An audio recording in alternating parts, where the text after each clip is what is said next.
ছেলেকে সন্ধেবেলা টিফিন দিতে হবে। কি দেবো বল? চা খাবি? চলো ওদেরকে দেখাবো, দাঁড়াও, দেখাবো। এটা হচ্ছে আমার গুড বয় ছেলে, এটা আর একটা গুড বয় ছেলে। দেখো সব ঝাপড়ি চুল, মাথায় চুল দেখেছো এদের? ভর্তি মাথায় চুল। কি খাবি বল? হ্যাঁ, কি খাবি? চা করে দেবো? হ্যাঁ, তা তো কফি নেই তো, তাহলে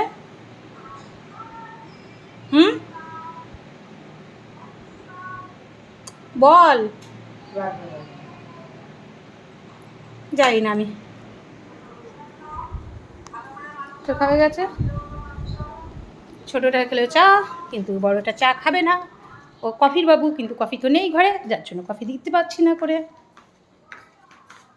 সবসময় কি সব কিছু ঘরে থাকে? আর মেন হচ্ছে কতদিন কাঁচরাপাড়াও যাওয়া হয় না, অনেক দিন কাঁচরাপাড়া যাই না। দেখি একদিন যাব, গিয়ে কিছু জিনিস নিয়ে আসতে হবে।